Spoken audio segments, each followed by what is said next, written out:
Hello and welcome to another video podcast. In this video, I'm chatting with Colin Fieldhouse, a well-known member of the HEMA community here in the north of England. Colin has been an active member of the HEMA community for nearly 20 years and is perhaps best known for setting up and organising the annual Kings of the North HEMA weekend.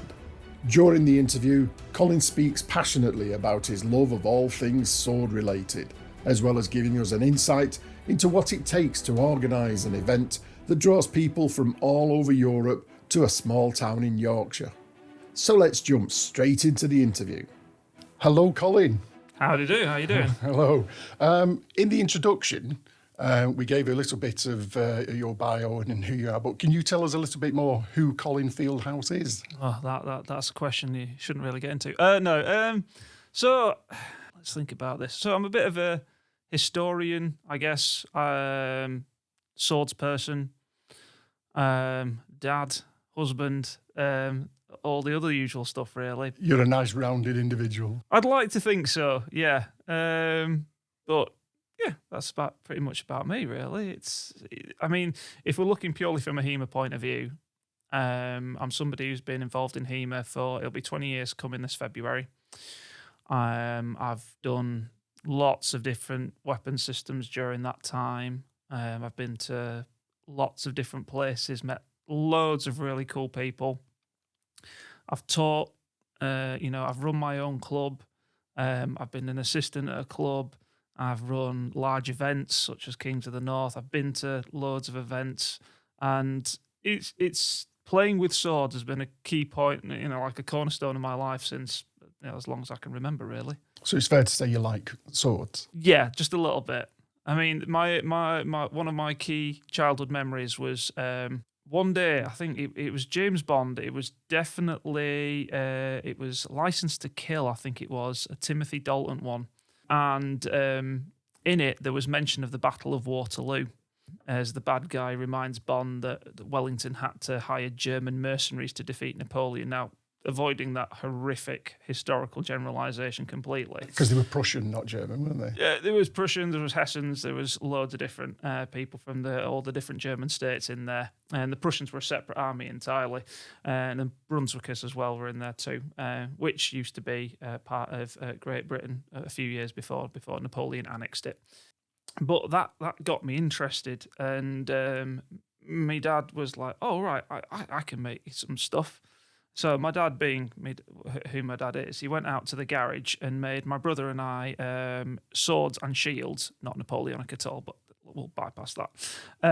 One was a red shield with a white cross, and the other was a white shield with a red cross on it. And we had these two, made out of kitchen cupboard doors. And he just used his jigsaw to cut them out and put kitchen cupboard handles on the back of them and made us two wooden swords each. That was it. Sold. Switzerland versus England. Yeah, pretty much. And that's kind of how we got into it. And it never really stopped then. So, I mean, as you'll probably have said in the bio, I did sports fencing for a little bit when I was a teen, along with a year or so of kendo.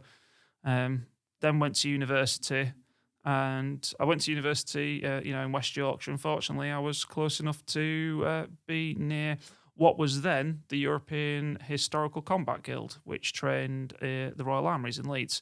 It then turned into the KDF Leeds branch, and I trained there for quite a while.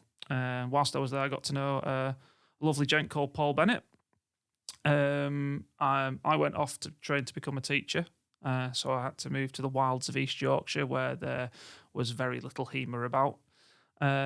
Just trained by myself for a while, but when I came back to West Yorkshire, worked in Leeds, so I trained with KDF again.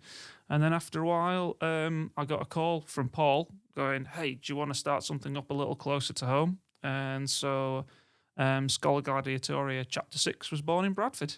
Paul ran it for a few months before I turned up. But he wanted someone to come and assist him in teaching. So I was quite happy to do so. Then after a few years, Paul moved over to Manchester, and I picked up the running of the club, which ran until 2018, when I changed my job.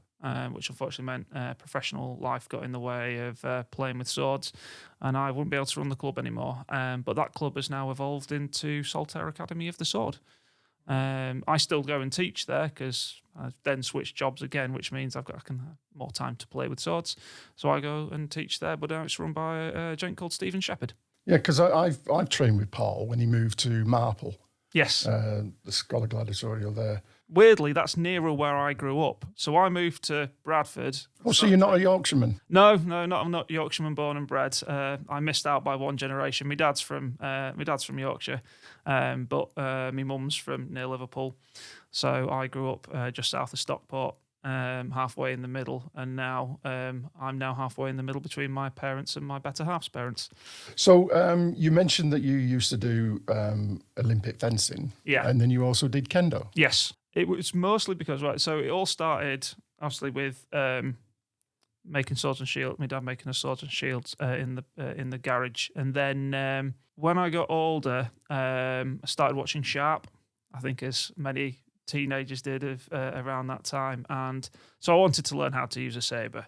So we found the local sports fencing club, which was in Bramhall, just outside Stockport, and whilst I was there, don't get me wrong, sports saber was great. I had a massive fun time doing it, but it wasn't the same kind of saber that I saw on screen.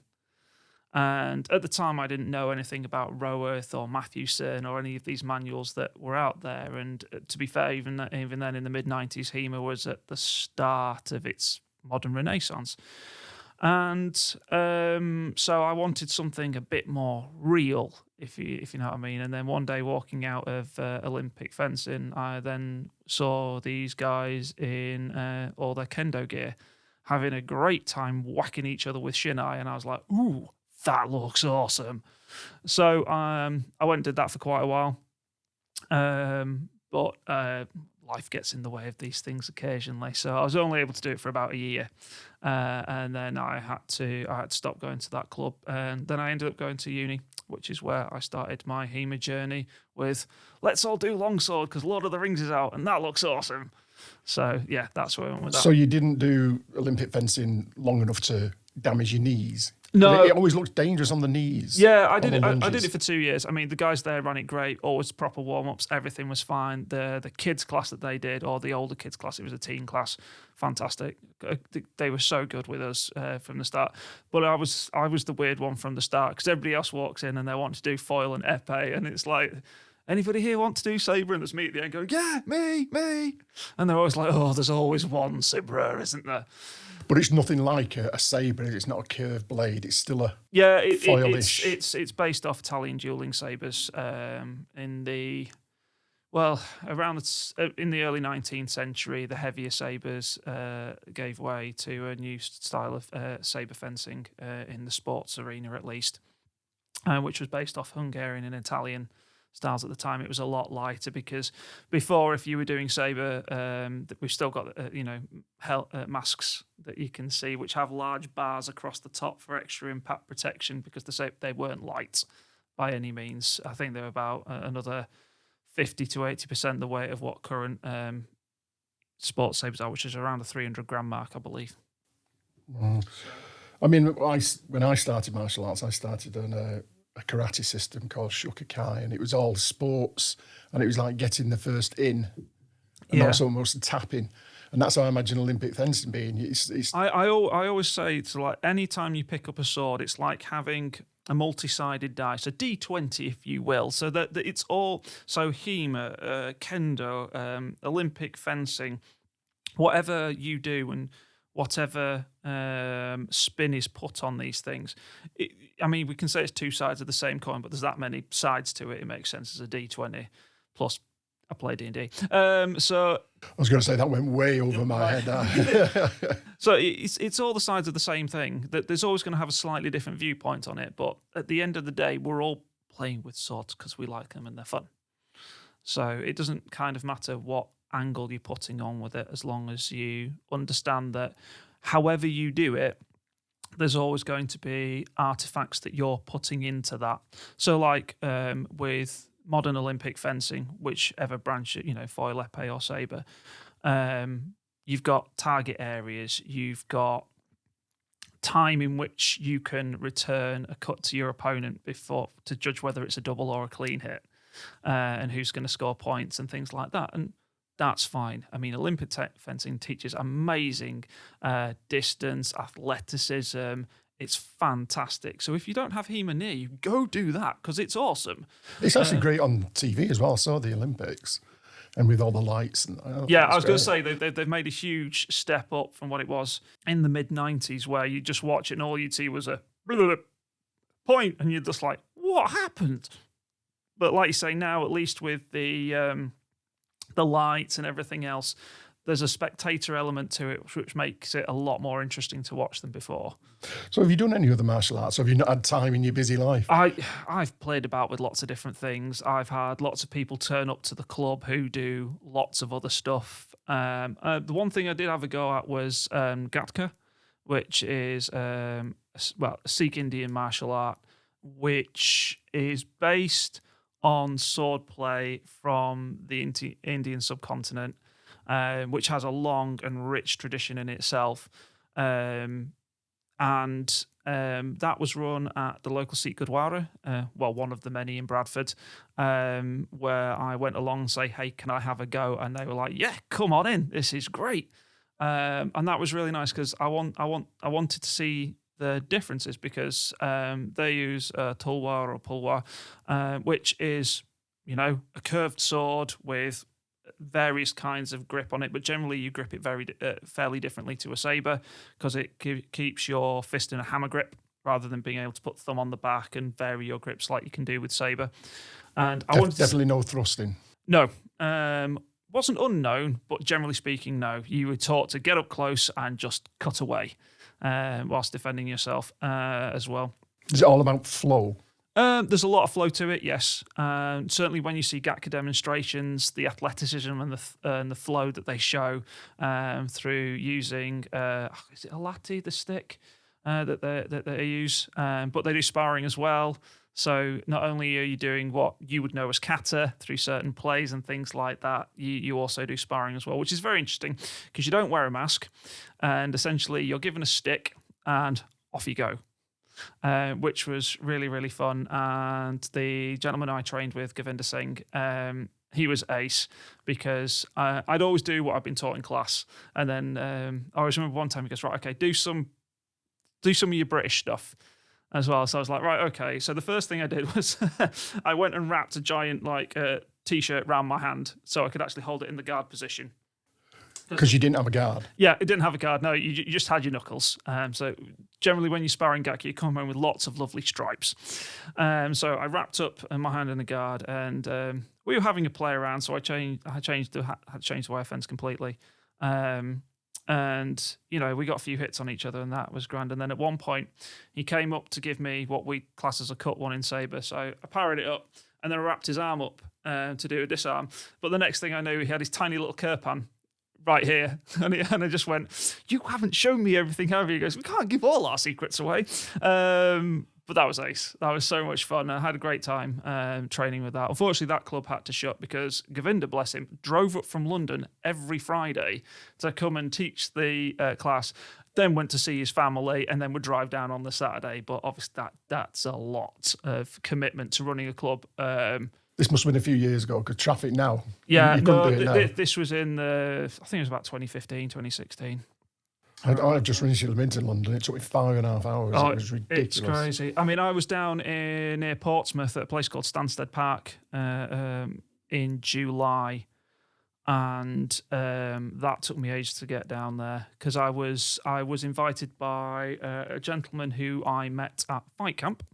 And was invited on behalf of the Napoleonic Association to go down there to a reenactment fair, but just a Napoleonic one, where they did battle reenactments and had a campsite, and I played the role of the swordmaster. And I was lent lots of kit. I had to buy my shoes for it, but I was lent lots of kit, and I took members of, I think it was the 3rd Battalion, the 95th, through sword drill as taught by Matthewson and Roworth, and we did demonstrations for the general public, and I took antique sabres down and things like that to allow them to hold, because at Stansted Park they have actual Napoleonic sabres on display for the people who owned Stansted Park for a while in the hall itself, but obviously they're behind glass and you can't touch them. So they would come out, and I have a few, let's say, not quite as pristine as they are in their antiques, so for the public to hold. So it's educating them on, because they always think these things are massive and heavy, and it's just like, okay, have a guess. I have a bag of sugar here and my sabre. Which one weighs more? And generally they always go, oh, the kilo bag of sugar. It can't. Those swords must weigh more than a kilo. 800 grams. There you go. And they can feel the difference in the weight. And it's really fun educating the public about the, historical things like that people, will have seen on Sharp and other like media things, and which aren't always the greatest portrayal, but hey, they give people an in into this wonderful world of like historical swordplay and history in general. Yeah, the fights tend to go on too long in films, etc., don't they? Because they would be over much quicker. Someone would be injured, and then they'd have to peel off or whatever. Or I always imagine, especially in some medieval battles, they would be in groups of 2, 3, 5 or something like that. Especially, like Agincourt, the archers, they'd all stick together. You'd all have your mates at your side, and then you'd then get in on the night and do your thing with your dagger, that type of thing. Yeah, I mean, medieval's a little out of my sphere of knowledge, but it's certainly like in Napoleon. What was it built on? Unit cohesion, and you had to have unit cohesion. That's how you stood your ground, kind of thing. And even when you had skirmishing units, you always like buddied up. I mean, the 95th Rifles and the rifles of the 65th, I think it was. Very wrong, probably there.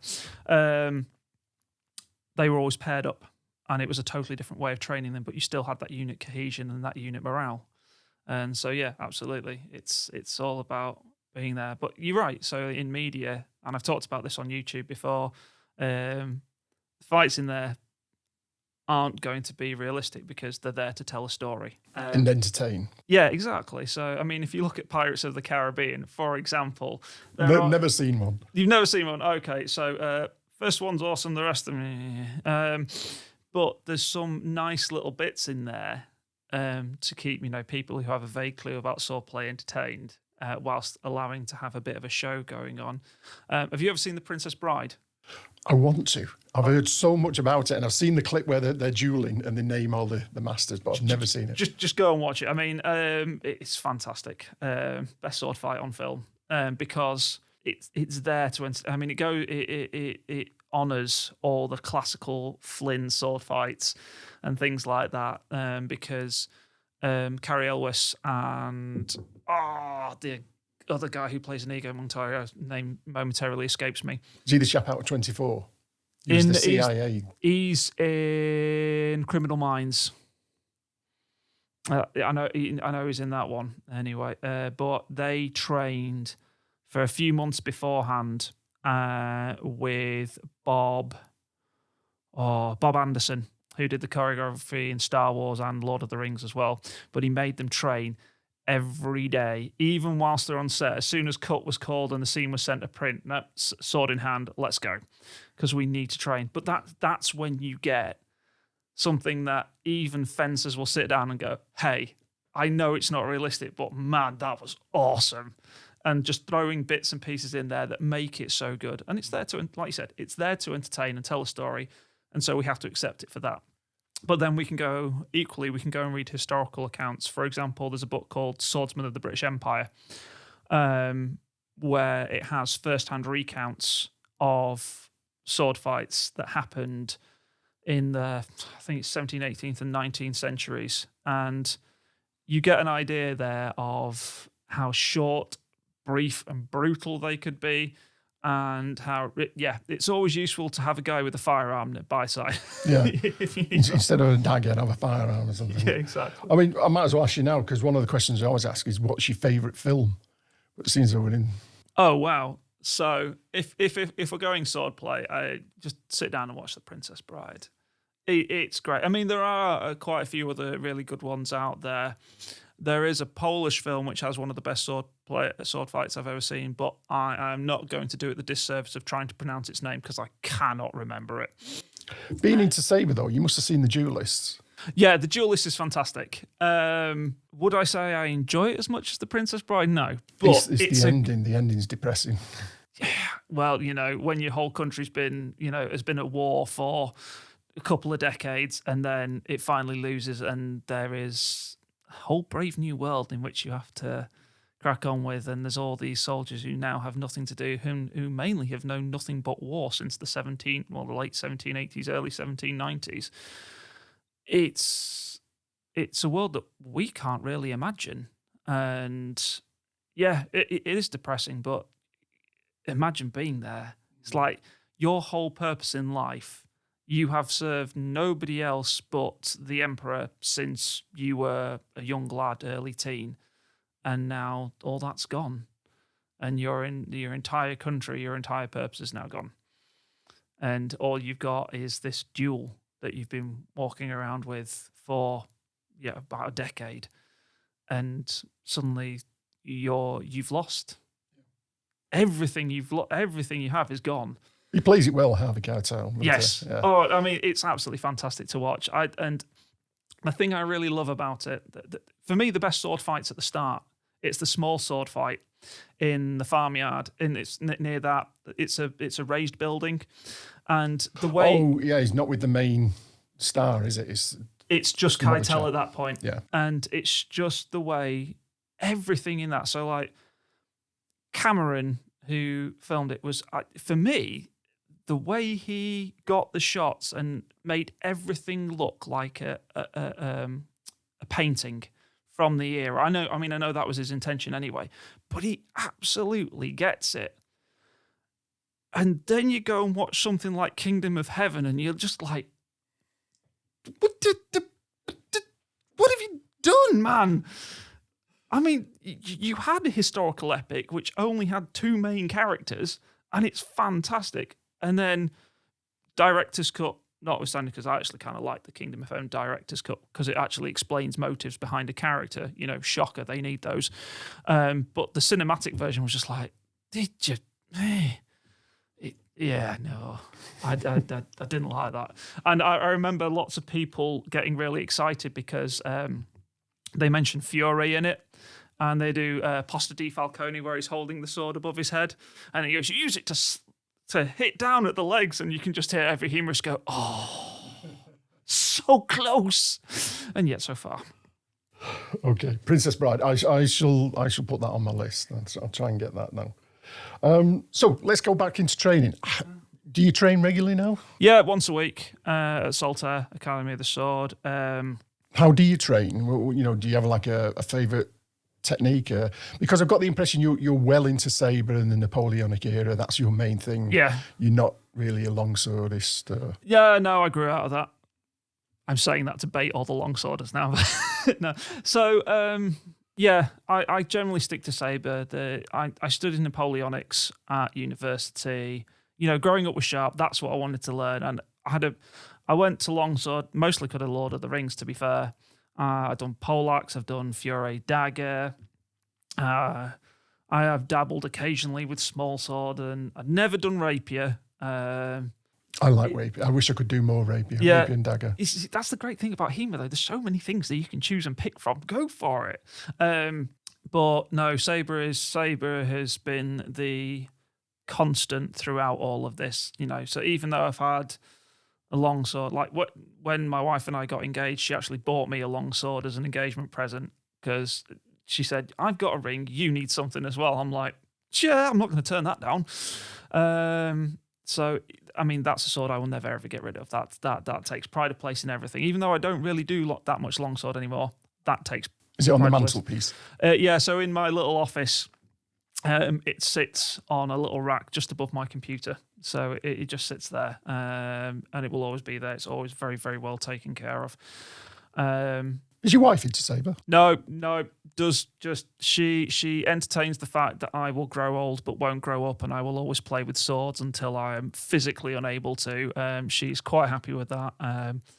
And she's incredibly supportive. I couldn't ask for someone more lovely and caring and supportive of me going and doing HEMA. Even though I get the occasional eye roll and I'm like, oh, look, a shiny thing.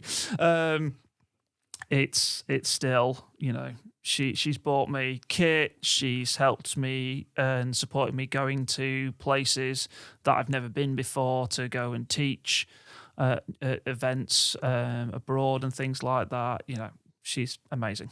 I'll cut that little bit out and send it to her. Yeah. So every time I do something, I should just like, remember what you said, and it's now on YouTube.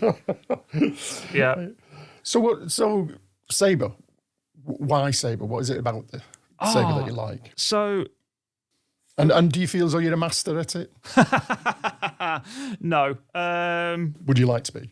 I like the fact I would say I'm reasonably competent, and I simply because I will never say I'm a master. The reason being, if we look at the masters who trained back then, they train every day. They train with multiple different people. We look at, like, you know, what do you call it? Newspaper listings, kind of like small ads for teachers of swordplay. They're just there, or, you know, I have these rooms on Monday, Wednesday, and Friday, and we will train this much. And they, you know, like, train for 3 hours, you know, because they didn't have EastEnders to watch and stuff like that. So they had time to really put all the effort into learning. And for them, for many people back then, it was part of their profession.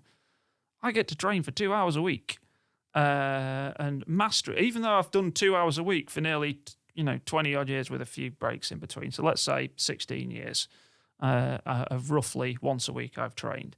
That may come up to the mastery in terms of how many hours I'd spent, but I wouldn't call myself a master, no. Can I make anybody get better with a sabre? Yes. I will take you, I will train you, I will help you gain better. And I think that's because my profession is a teacher, that's something I love doing. I love taking someone who's come in and say, I want to learn how to do this. Right, I'm going to take you, I'm going to train you, I'm going to help you get better, I'm going to help you improve, and you can go off, fence other people, learn from them, and I'm going to give you all the tools to do that. That is, for me, is the most satisfying thing about training, is teaching people how to improve.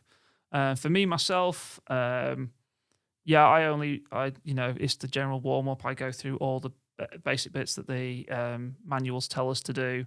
And I'm quite aware that I'm probably not teaching the most complex system that's out there. British Military Sabre isn't. Easy to learn, difficult, I wouldn't even say difficult to master, really, but you've got to have the right people teaching you. But it's very, compared to medieval manuscripts where we have to look at different meanings of words, what they could possibly mean, translation issues and things like that, and interpretation. British Military Sabre is fairly easy. I mean, you've got a fairly consistent lineage going all the way back to, you know, the early 1700s. Not necessarily British Military Sabre, but of the sword art or the sword tradition within Britain at the time. And that goes up till the 1850s, really. But that tradition's been around for quite a while, and you see that, and then you see the wonderful cultural influences coming in from elsewhere, and you can just seeing the evolution of it. And by evolution, I don't mean in terms of getting better, but the evolution in terms of the style of it, the cultural influence of it, and things like that. And it's a fascinating story to watch as it goes and develops. When did it come to an end? When did the British... So, swordplay, basically the First World War. I mean, we still see swords with the Royal, the armed forces now. I mean, officers still have them. So when you... It's the sign of authority with them. Yeah, when you see them graduate and things like that, they will all have swords. But I believe the last time the British military used swords in anger was in the First World War. In fact, I believe the first kill in the First World War was delivered with the Pattern 1908 sabre. When there was cavalry scouting before the trenches were dug in, so in the early phase of the war. I could be wrong, but that's what I understand. But when you suddenly produce rapid firing... Industrial war. Yeah. swordplay doesn't have that. I mean, you see the Poles still using sabre into the Second World War. I was going to say that, yeah. The Dutch had a short cutlass / machete called a klewang, which I believed was used into the 50s. And there was, just going back to Britain for a second, there was a tradition of single stick that was still being taught by Professor Bracewell in Edinburgh. I can't remember whether he was Army or Navy. I believe he was Army. So we had a living tradition of single stick that's run right through until, I believe it was the late 80s, early 90s. There's a gentleman in Edinburgh called Paul MacDonald who would probably have more info on that. But yeah, there's certainly a long living tradition of it, even if the living tradition has very much narrowed. I mean, before the First World War, there was even interest in HEMA. You saw people like Alfred Hutton looking at Elizabethan fencing, and we see that was it Saviolo and Silver's works were being used around that time. But again, the First World War and then the massive influenza pandemic after that put pay to that first generation of HEMA, so to speak. So you touched a little bit onto teaching HEMA. When did you first get into teaching? So I started when I was invited to be Paul Bennett's assistant at SG6, which I believe was 2008. I was assistant then, and I would take like little groups and help deliver little coaching bits. And then I started teaching sabre as its own singular thing in about 2009. So I started teaching then. So did you meet Matt as well, Matt Easton? Matt Easton, I think we first met when, and this will date it, I can't remember when it was, but when the then called Rawlings line of synthetic longswords and stuff was released, and they did a 2 days of the Blade event at the Night Shop in Wales.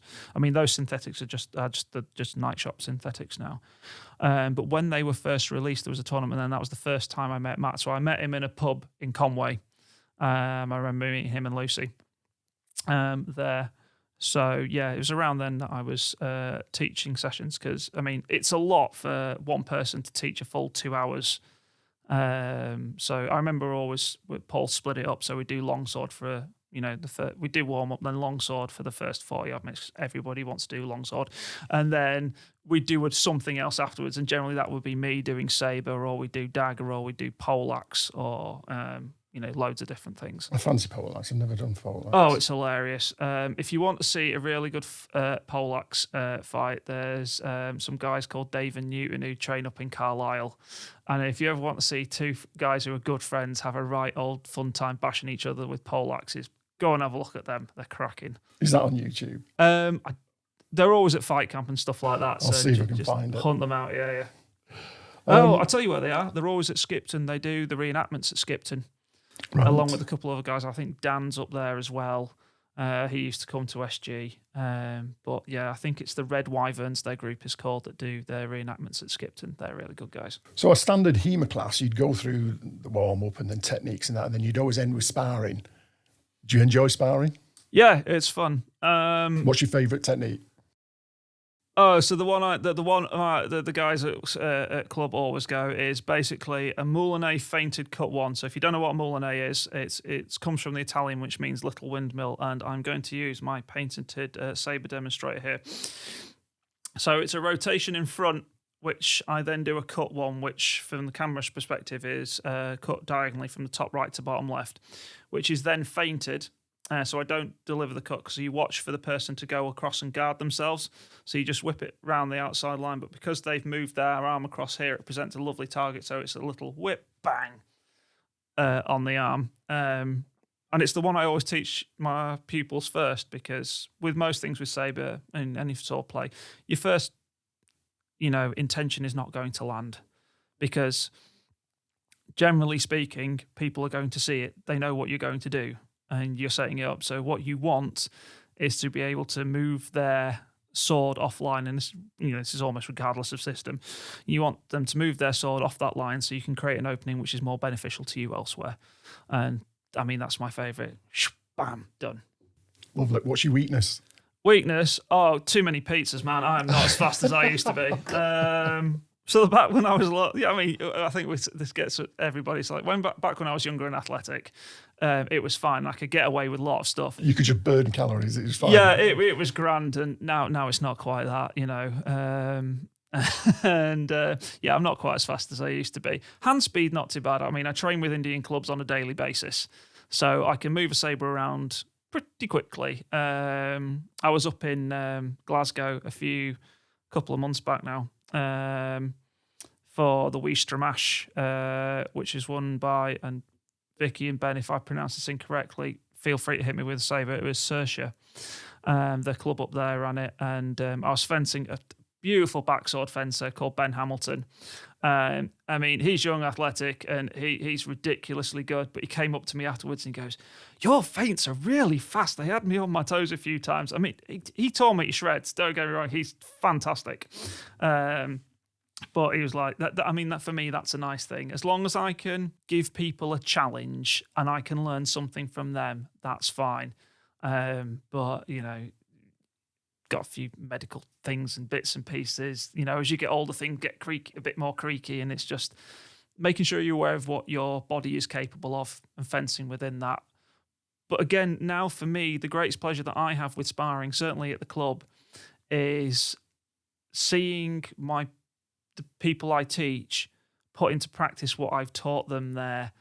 And most of the time it's telling them, just chill. It's fine. It's not a real duel. Just relax. Just go through what we've practiced. Keep it smooth, because as long as you keep things smooth, things will speed up, because as long as you do things smoothly, that's brilliant. And just, take it easy. Enjoy yourself, because at the end of the day, we're whapping each other with metal poles. And for me, the idea is I need to know that I'm able to control myself in a way that I will deliver a hit to you, but I ain't going to hurt you. Yes, I may leave a bruise, but I don't want to damage my, training partner, my pupils, the people who've put their trust in me to keep them safe. I mean, if you go out there to hurt people, you've got no place in HEMA. End of discussion. So that for me, that generates the greatest pleasure in sparring, is going and seeing people teach me things and me teach them things. Because as I always try and tell people I'm working with, fencing is a conversation. It's a conversation in which I'm going to lie to you a lot, because I don't want you to know my intentions. But nevertheless, it is a conversation between two people, which should always end, happy. Even if you're grumpy because you got hit a few times, but it should always end feeling safe and that you've learned something. I did an excellent podcast a short while ago with the local Bohurt group. Excellent, really lovely chaps, and they really hit. Oh yeah, but they do dress up. Yeah, I mean that's a totally different. Again, that's not HEMA, because it's a different side of the dice. But yeah, I've trained with a few Bohurt. I mean, they're great. Absolutely crazy. Yeah, but they're great. Because we went to a tournament they held, and there was a chap there, because they were doing teams of 5, and one chap, this 6-foot giant, came down and hit him with a poleaxe, broke his collarbone and everything. He just went. Yeah. But they're all good friends afterwards. Yeah, I mean that's it. I mean, I used to play rugby when I was at high school, and I've seen people get very hurt. So for me, if you want to go do that thing and you're well aware of the risk, by all means. Would you get me doing that? No. The risk compared to the reward for me isn't high. It's totally out for me. Whereas I appreciate with sabre and with any form of sword play, you can have equipment failures and things like that. Things could go badly wrong. I mean, I was at an event once where a rapier snapped and unfortunately went through jacket and into somebody, ambulance called and the rest of it. Bless him, he's absolutely fine. But we should always be aware of these things, but it's still not the intention to, for that to happen. Carrying any injuries yourself? Oh, God. I now have an NHS straight pinky finger. So, I mean, our National Health Service is something to be treasured and looked after, but my finger ain't straight as it was. That was from the very early days of HEMA, where we just did silly things. I mean, but yeah, both my knees are absolutely shot. Ligament cartilage damage, But those generally aren't from HEMA. They're from doing other stupid things.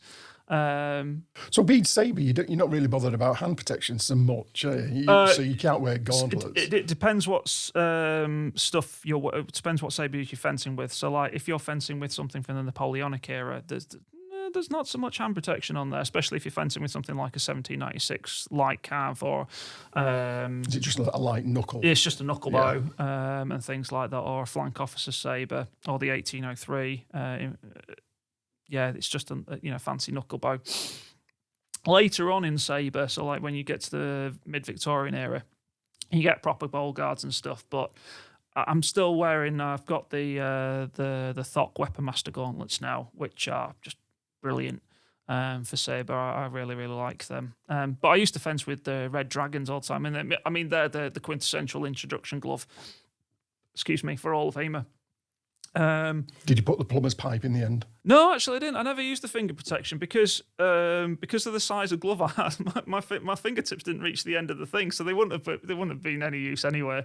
I did a few modifications like cutting the wrist strap off and stuff like that, so you can actually moulinet properly. But no, they were grand for what they did. The only reason they had to be retired was because they wore out. By the end of it, the palm, especially the bit where when you bring the moulinet around and you catch it there, this bit rubs a lot. That had totally gone. So that was just skin showing through. And because I've never been a big tournament person, I never felt the pressure to keep up with some of the stuff that you needed for tournaments. Don't get me wrong. When I was younger, I entered tournaments. I never won any. I did all right. I mean, I got silver in sabre at fight camp, which for me, I think that was the highlight of my tournament stuff. I lost out to a guy called Pier Marco Terminello, and I mean, that guy's an amazing fencer. I think he's out the game now, or has been for a while. But yeah, I was very happy with that fight, and I fought some amazing people at it. But I find tournaments really stressful. The only ones I ever did really well in was where I went in just going, I just don't care how well I do. I simply don't care. And I find it very hard to be competitive in that sense. So yeah, because of that, I never really kept up with the latest protection and top level tournament protection that you see some people go for.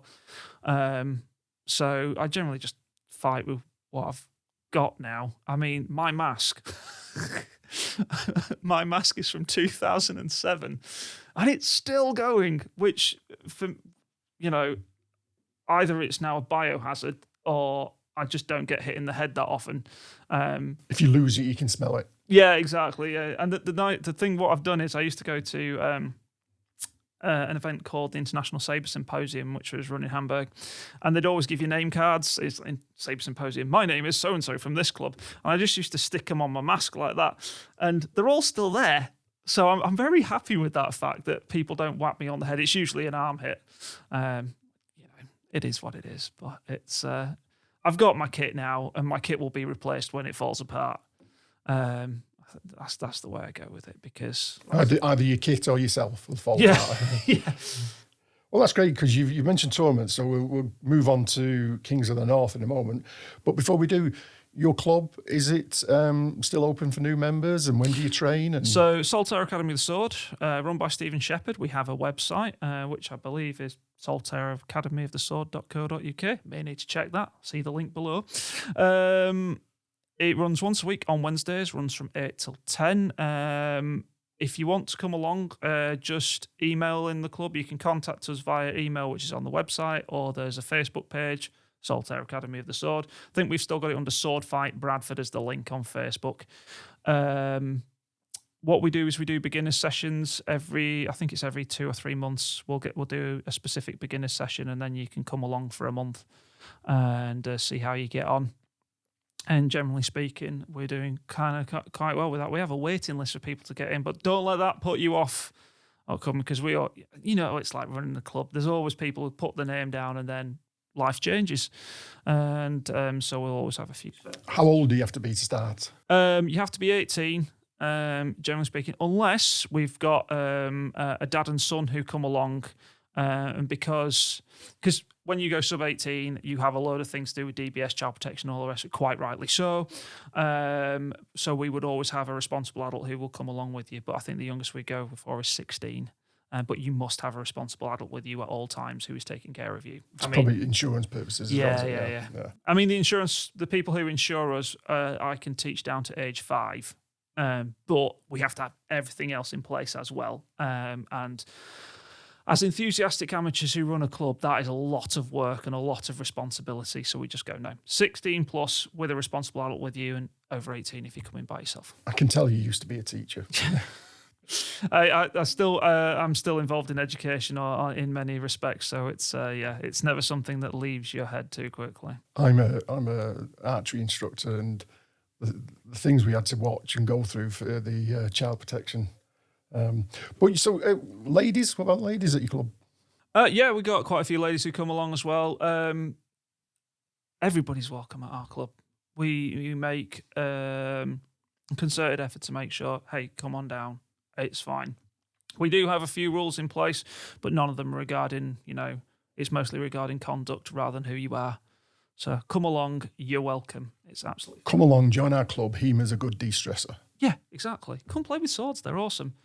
Even though you'll come away with bruises and people are going to hit you with metal bars. Oh, well, we'll start off with boffers. It's fine. Then we'll go on to plastic swords. Then you get the metal ones. Right. So you mentioned tournaments, and I believe you run a little event. Yeah, Kings of the North. Kings of the North. So nothing to do with Game of Thrones. No, we didn't use that. We didn't spin off that. So no. I resent the insinuation. Yeah, absolutely we did. So that was when Game of Thrones at its height of popularity, and I was just when all you got was like random drunken people going around shouting, "Go up, King of the North!" I was like, that's an event name right there. So that started in 2015. The reason it started was going back into the mists of time. I mentioned Dave and Newton before. Dave was always like, we need a fight camp up north at a different time because it's a long way from Cumbria to go all the way down to Coventry. That's the one run by Matt and Scoliotoria again, isn't it? Matt Eastoners. Yeah, Matt Easton and Lucy. Yeah. So they run that and one. I'm a marshal there often, and I run I run the fight camp. Well, for the past 2 years, I've run the fight camp open there. But yeah, this was at the time when you had fewer events which were all larger. And I had quite a few people going, we need an event up north. So I was like, right, who's going to run that? And then you get people just going, hello, Colin, do you want to run an event? I was like, oh, okay. And it took a few years to get going, to get the idea off the ground.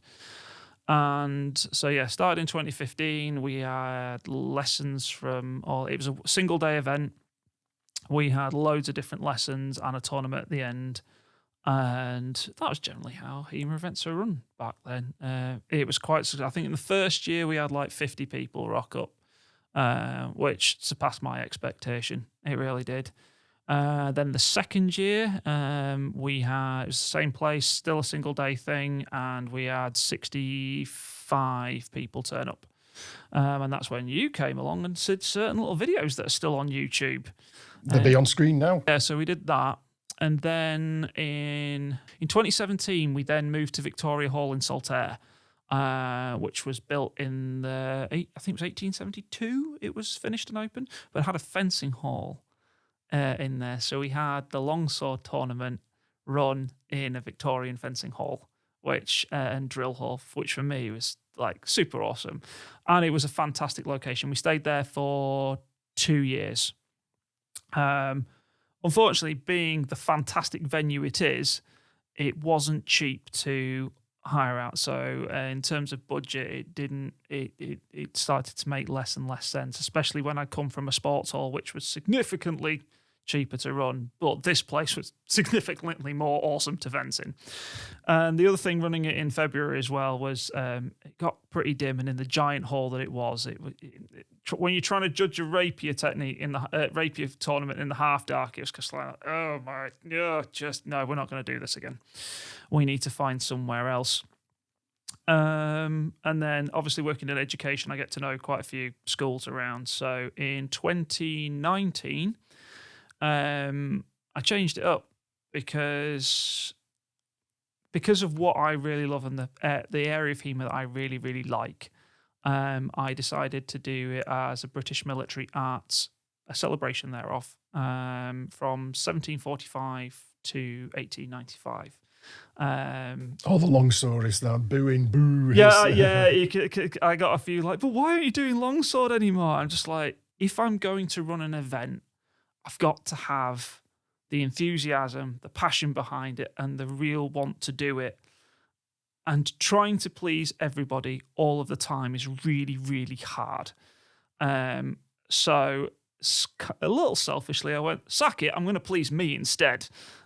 This one, I just want to go out and I want to do an event that I've always wanted to run. And for me, it was the most successful event I've ever run. Because I think I narrowed it down. And it kind of came at a time where everything fell together perfectly. I mean, I've gained a lot of friendships through HEMA, and one of the ones was going to like the International Sabre Symposium in Hamburg. I got to know a lot more sabreurs from all over the continent, and then over the years, with Facebook and the taking off of social media, I got to know a lot more people intercontinentally as well. So in the end, we had instructors from 8 different countries, one from Canada. Jay Mass came over. I had, and if I forget your name, don't hate me. So I had like Peter Frank and Newt Post. We had Martin. We had Matt Easton come up. We had Jonathan Spouge. We had just loads of people come down, and it was great. And we had So we had Nick Thomas, Matt Easton, and Jay Mass, who were like 3 of the biggest HEMA YouTubers out there. We had Holly, who ran a YouTube video about all her favourite cavalry, British military swords. I don't think she's still running it anymore, but she came along. We all went out and had a curry because, hey, it's Bradford. If you're coming and you don't have a curry, so we all went out and Bradford's had that. national dish. Exactly. So we all went out and had that, and it was a 2-day event, which meant I had the whole weekend of doing stuff. We did stuff that we haven't really seen at other events so much. It's happened at other events, but not ones that I've been to. So we had Victorian trick cuts. So there was one basically where you'd wrap a sharp sword in like silk cloths, and you have to whirl it around really, really fast, and you have to cut through the material. There was another one where there's with no one holding the end. It's just no. It's just literally the sharpness of the blade is tested. Wow. You have to go a reasonable speed to do it. I was very happy because I had to sharpen that sword, and people were doing it. I was like, yes. So see, I told you the sword was sharp. And then there's the other one where you hang an orange from a string. And what you have to do is you have to cut the string and then cut the orange before it drops to the floor. Oranges are messy, right? Use Play-Doh. It works. And then you just remold it. The only thing you're having to do is tie the string around each time. So that was kind of cool. So we had that. And you didn't do any lead cutting though? Or anything no lead cutting. And the thing I was most proud of was the competition that was held. Because I say competition, mass sparring. A brawl. Yeah. So what happened was, because learning from fight camp, people drop out, people step in, things like that. Dealing with names is a pain in the neck. So everybody got to wear a runner's number. And then we went through a Swiss pairs system. So everybody had, I think it was 6 fights. And then what we did was, being the role player that I am, everybody started off with 20 hit points. Okay, so it went like this. Every hit you got would subtract a certain number of points from it. I can't remember the specifics. I think if you got hit in the head, if you got hit in the head or you got a thrust to the chest, you'd lose 3. Any other hit would lose 1. So the winner would be the person with the most hit points left. But you could earn bonus points because it was a British military arts one. You could fence with small sword, spadroon, sabre, or backsword. And so you have one, but if you fence with all ones, you would get bonus points for fencing with all the different weapons. And then Pedro from Schola Gladiatoria turns up, who's an excellent, most accomplished swords person. He won the tournament by ending up with more hit points that he started with because nobody managed to hit him. He fought with all the different weapons, so he maxed out the points. But, people really enjoyed it because they got to fence loads of different people from all around. And the draws were random. I'm trying to modify it so this year that you're not going to fence people from the same club that you are already at. But I'll see how my programming skills go with that because that's a bit of a faff, if I'm honest. But it's something that I'd like to do because that was something that was mentioned last time. When does the Xbox version come out? Because it sounds like... Oh, it was great fun. And I really enjoyed it. And when that event was over, the pictures and the feedback that I got were they made me so happy that people had enjoyed it. Because I tried to put so much effort into it that I just want people to come along and have some fun. And I think people really did. I mean, I still have the picture on my Facebook profile, somebody said, you know what we need? We need a picture of all the guard positions from Roworth done by people who, from you guys who were there. So we were in a hall, someone stood on a gymnastics box looking down with a camera, and we all had to do different guard positions straight out of the books themselves. Oh, it's fantastic. And that's still my Baron. I think Nick Thomas put it together, Nick and Esther. I think they put it together for me, and it's just. I have so many good memories from that. It was brilliant, and we're doing the same again this time. So yeah. Well, before you get into that, because you enjoy that bit so much, can you tell us a few of the downsides of running a competition like this? I mean, insurance costs, getting people to help out. Yeah. So getting sponsors.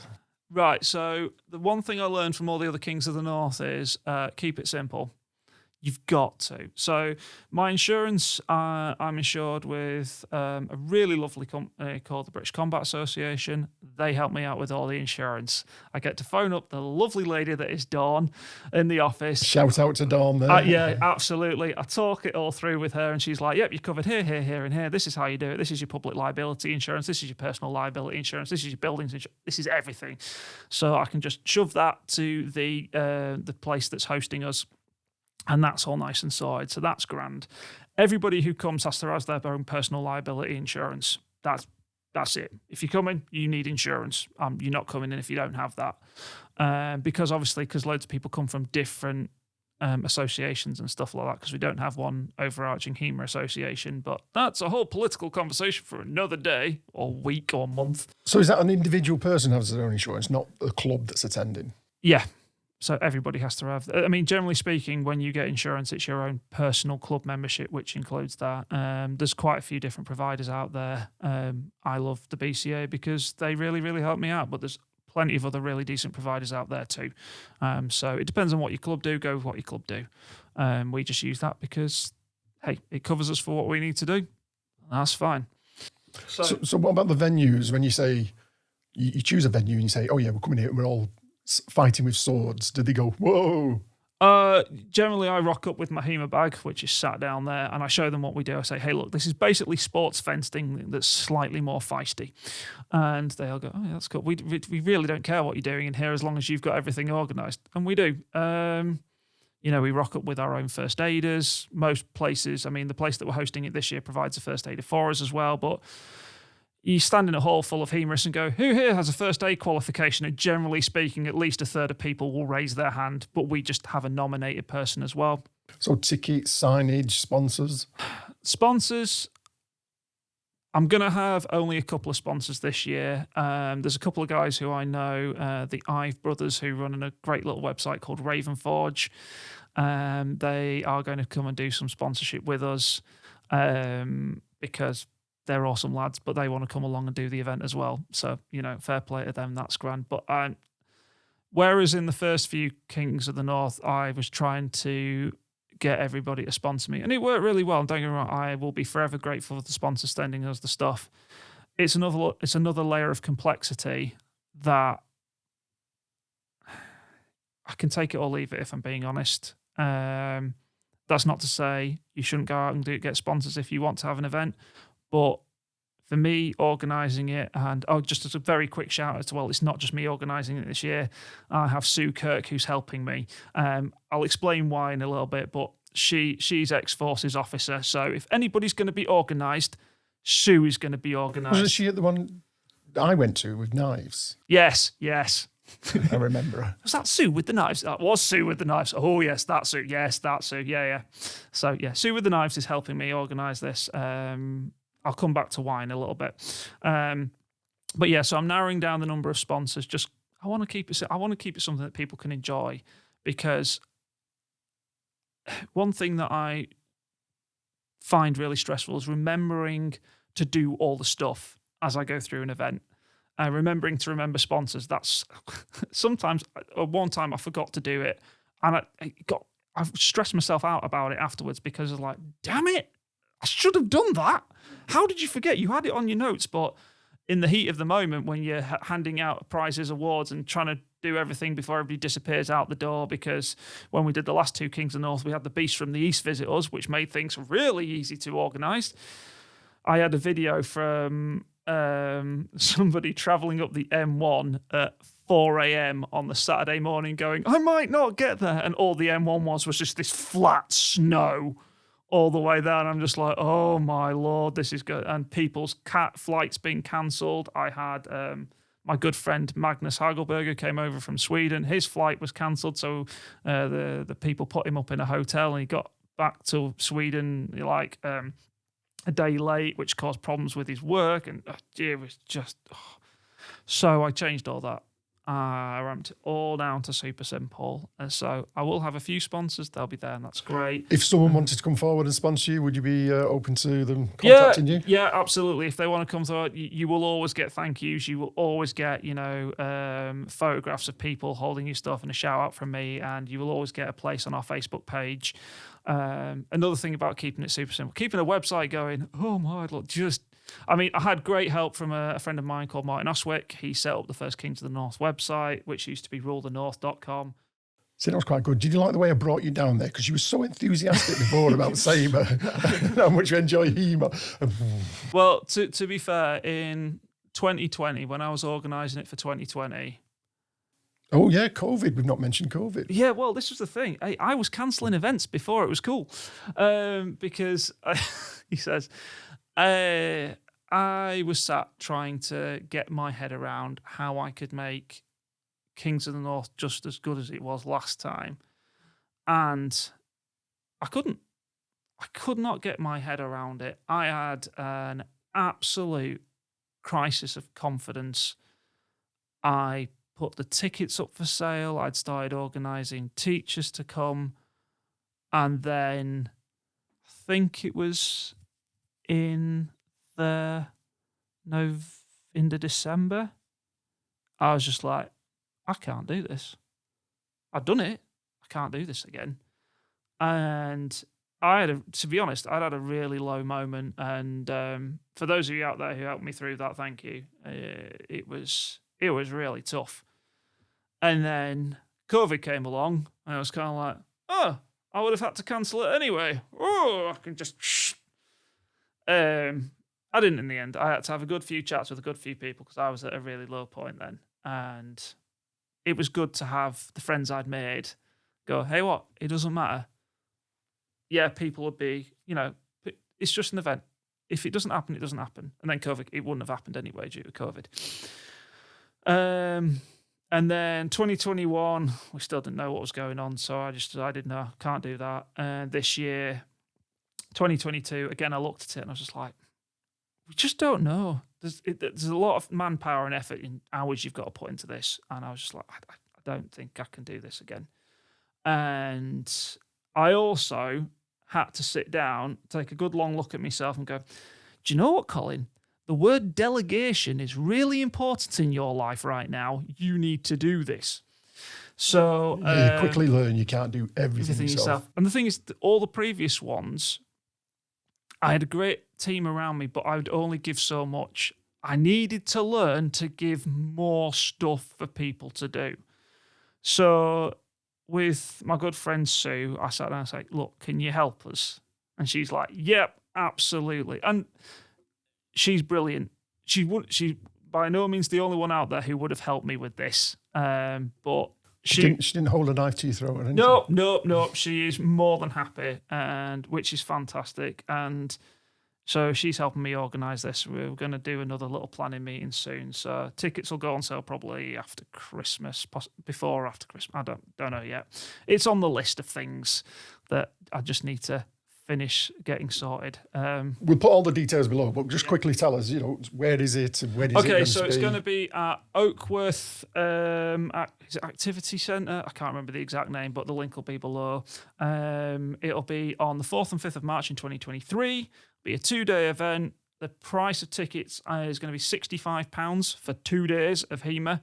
And there's a few other bits. I've got the teachers all set. I've got all the instructors ready to come, and that's grand. So we'll be announcing those fairly soon. There's going to be interesting things.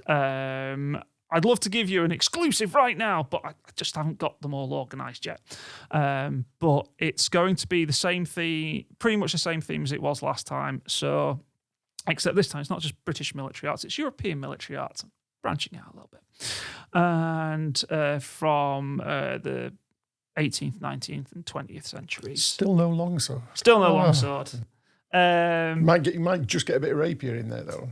No, we've got small sword and a little bit of transitional rapier possibly, but it's mostly the small sword that we're going for. I've also been very aware that I need to get different people going in, so I've asked around for friends for different suggestions about who can come and teach, because you can't just invite everybody to come and as much as I'd love to.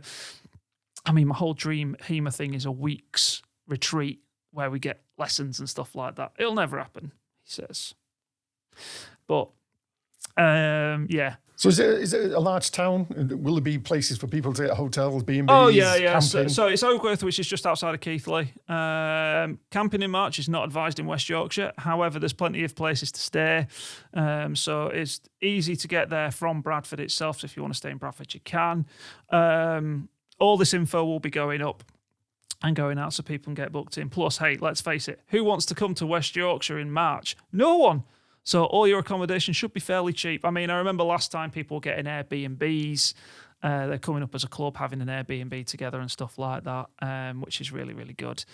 So there'll be plenty of that. I'm planning on an event on the Saturday night. So rather than us going and taking over a curry thing, because one thing I didn't quite get was the number of people who are wanting to come out to events again. I think this is the first year post-COVID where events have really gone. I say post-COVID, people are still getting it, so forgive me if I'm not quite terming that correctly. But this is the first year where people are getting out and about again, and I've had a lot of interest. So when I put the event up, I think there's about 130 odd people interested who've either marked themselves as going or interested in going. I can host 90. So it could well be that we actually sell out, which will be a very first for the Kings of the North. So, but I will give plenty of notice to everybody for when tickets go on sale. And that's simply because of the capacity of the building that we're hosting it in. Other buildings we've been at before would have been like 80 or 90. So we have expanded, but I can only expand so much. Entry requirements? I mean, obviously you can't be a complete beginner, can you? As long as you've got your club insurance and you've got kit that will meet what the lessons want you to do, and generally I say, as long as you've got a mask, a box and gloves, winner, you can come along, and you need to be over 18 with your insurance. Yeah, I can't open it to 16s with an adult, because you need your own personal insurance to do that. So I think it's going to have to be over 18s only. And there's going to be various classes within the scope of... Oh, yeah. They've got lots. So I've got... It's a bit of a different lineup to last time. There's some people who were there last time at Kings of the North, and then I've got some totally new people coming in as well, which is going to be super awesome. I think we've probably covered it in the questions, but have you got a distinct little USP about Kings of the North? Yeah. We're not doing longsword or rapier in an event. Happy dance. No, that's not the USP at all. So basically, we look at European military arts from a very specific era, and that's what we do. And I think that helps define us a little more than some other events which do larger and a more whole encompassing of HEMA. So like when you look at your fight camps and things like that, they are the biggest, broadest church in terms of what HEMA involves, and that's fantastic. We need events like that. We're not as specific as the Small Sword Symposium, for example. We're a little niche in the middle of that, which covers certain things. But I think it's a broad enough church to interest a lot of people, because there is a lot of interest in sabre, broadsword, spadroon, and small sword, and I think it fits that niche. And I think also because we are super welcoming and open to people coming along, it's going to be a place where everybody should feel safe and have a really good time whapping each other with swords. That's what we should be doing. Where do you see it going? I mean, are you back on track now? It's going to be every year.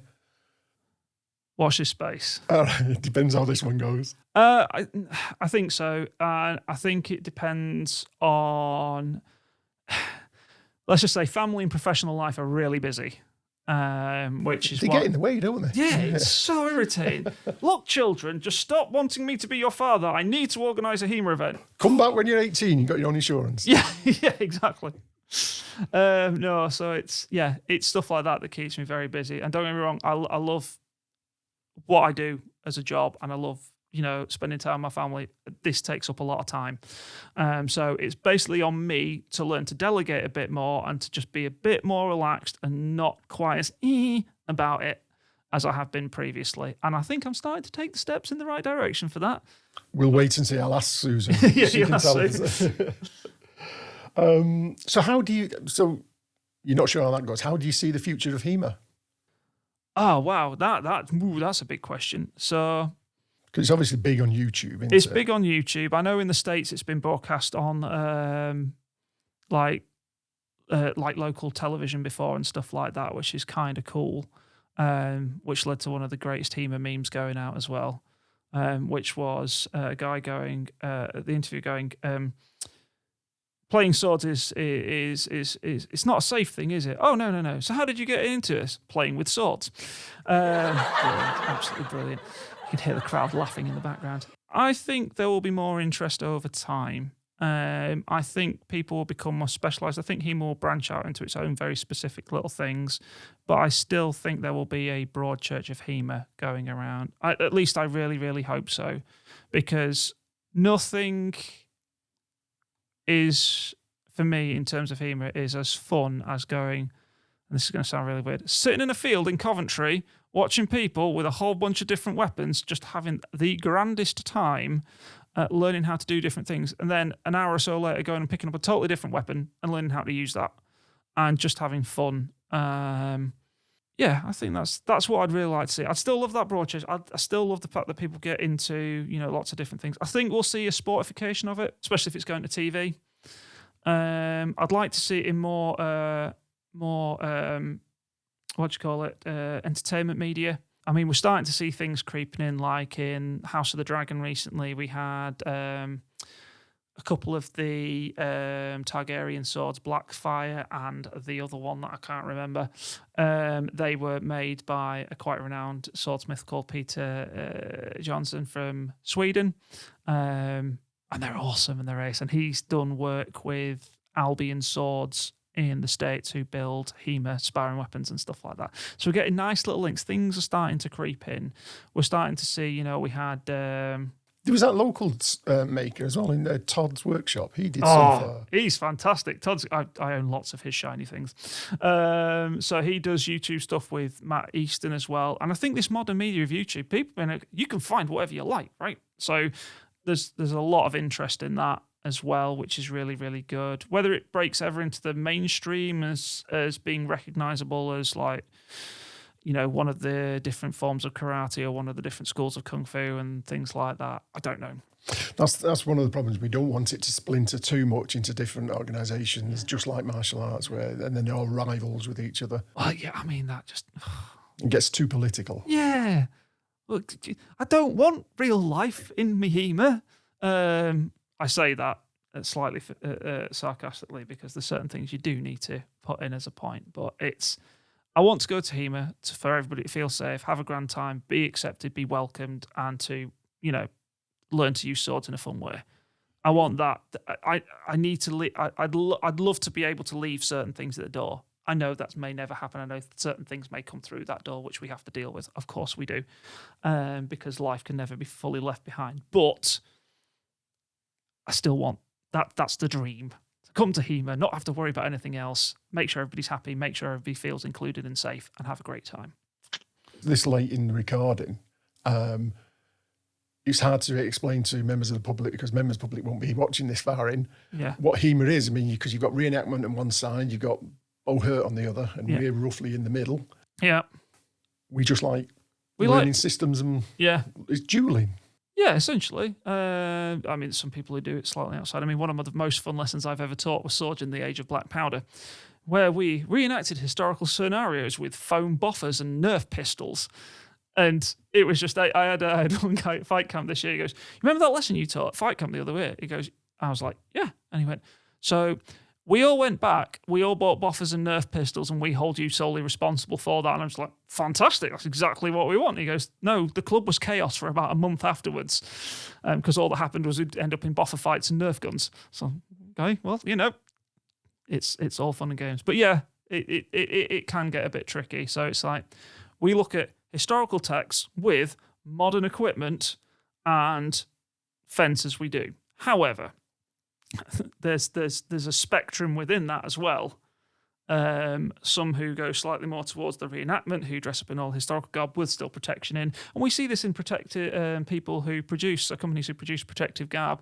I mean, if you look at Spares and some of the other companies as well, the fencing jackets have now got all like the braiding on and stuff like that, and that looks awesome. It really, really does. But there's that nice overlap. Again, you could describe it as a multi-sided die or as a huge spectrum, but it's we sit in part of it, and it's a great place to be. We're coming to the end of the podcast now. Is there anything that you feel as though you'd like to say to the viewers, be it about HEMA, your club, or Kings of the North? Just enjoy what you do. I think this is the key thing, and I hope I've got it across, is you want to be included, be accepted, and feel safe in having fun with this. And for me, that's essentially what I want the club that I'm part of to be like. It's what I want Kings of the North to be like. It's what I'd like HEMA to be like in general.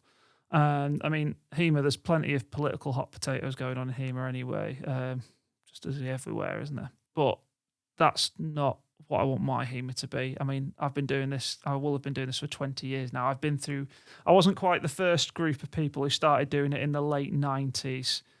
I was just a bit later than that in the early 2000s. But it's kind of been a privilege to having gone from training with wooden wasters to then the glory that was the Überschinei, to the launch of modern plastics, and now good, high quality, readily available steel sparring weapons. It's been really cool to be on that journey and making a whole group of really awesome friends and to go through all that with. And I, for the most part, have enjoyed it. Yeah, there's been stressful periods of injury and all the rest of it, but I've always had support around me with the friends that I've had. I really do have lifetime friends now because of HEMA. And that's what I'd like other people to get out of it. And by being part of the club that I am and running the event that I do, that's what I want them to get out of it, whilst having fun whapping each other with swords. Right, Colin, that was great. That was really good. I'm going to try and pop down to Kings of the North. And if any questions from members of the public, there'll be loads of links to it below. And thank you very much, Colin. Thank you. Well, Good luck. Thank you for having me. I hope that what I've said if people want to ask any questions, like I said, just pop it on the YouTube channel, or, I'm easily findable on most social media. So if you've got anything you want to ask or say, "Colin, why did you say this?" And I'll go, "Oh, I shouldn't have phrased it like that." Just ask me. and stuff like that. But yeah, if you need anything, just shout. You don't mind clarifying your statements? No, not at all. Usually because, mouth goes before brain works. But it's all fun and games. But like I said, HEMA is something I'm very passionate about. I want people to access it. I want people to be happy and safe whilst they're doing it. And yeah, that for me, that's what it's about. So if I have come across as not being that, then I kind of brought it across wrong. But yeah, that's what I'm about. Lovely. That's great. Well, thank you very much, Colin. And thank you everyone for watching again. Goodbye. Thank you for watching. And why not check out the other videos in the HEMA playlist? Don't forget to like, comment and subscribe to the channel, and let me know what other HEMA related videos you would like to see next.